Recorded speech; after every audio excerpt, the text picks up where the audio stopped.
PFT on Yahoo Sports. Peter King, Mike Florio here to discuss some of the big stories in the National Football League. And Peter, let's start with Odell Beckham Jr., Browns receiver, out for the year. Torn ACL, suffered while trying to make a tackle after an interception on Sunday. Got to respect the effort. Unfortunately, he's finished for 2020. What does the future hold for Odell Beckham Jr., either with the Browns or someone else? Well, Mike, I mean, the first thing you have to think about is that next season, Odell Beckham will turn 29 years old. And so it's as we do in this business, because you and I are kind of, well, I'm an old man, you're nearly an old man. We look at guys and they last for a while, and then all of a sudden you look up one day and you say, wow, the next time Odell Beckham will be on the field in the 2021 season, he turns 29 in November, and you say, wow, well, next man up. But that has to be considered, I think, with a guy like Odell Beckham Jr. He's taken, I'm not saying any abnormal amount of hits or abuse, but the fact is you've got to factor in the age when you talk about a guy who has been in the league for a while. So I think that would be my first thing. The second thing is I really think this depends how the Browns season progresses and how it ends. Because, look, other than the Dallas game this year, Mike, where Odell Beckham Jr. was a absolutely dominant force in that game, he's not been a dominant force this season for the Cleveland Browns. So what happens if they play great, do well, and they want to save a few bucks on the cap next year? And I don't even know what the cap situation is. But I could see the Browns moving on from him. I'm not saying they will. I'm just saying I could see it if they have a great year without him.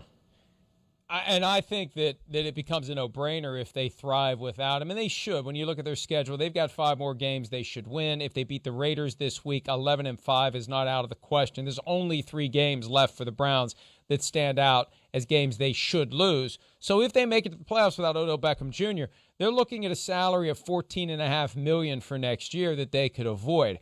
And there's not much in the way of bonus acceleration. In fact, there's none, because he was traded from the Giants, and the Giants took the cap hit when that deal happened. So this is something that the Browns could very easily do. They could trade him. The question is, what would his value be? And we're not going to know what his value is going to be, Peter, until we know whether or not he's healthy.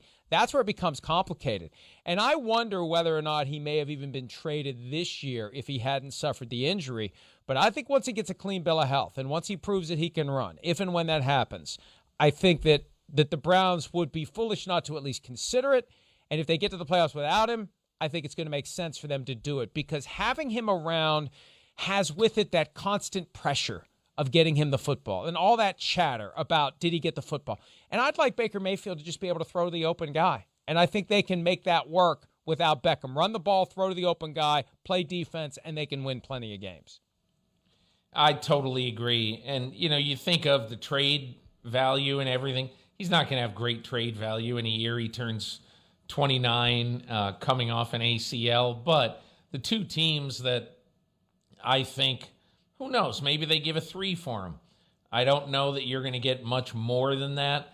But the two teams would be New England and San Francisco. Because I think Bill Belichick will enter this offseason understanding, after getting punched in the face this year, going back to late last year, hey, Mike, since in the last calendar year, the New England Patriots are 6-9, and probably going to be 6-10 after playing Buffalo this weekend. So that's a full season. That's enough to see where your warts are.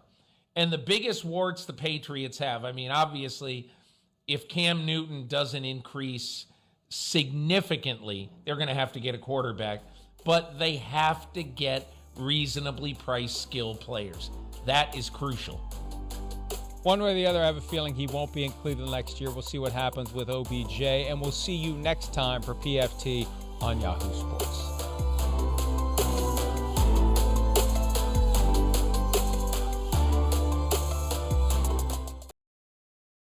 Hi, I'm Mike Tirico, and thanks for watching. Make sure to hit subscribe for the latest news and highlights from NBC Sports.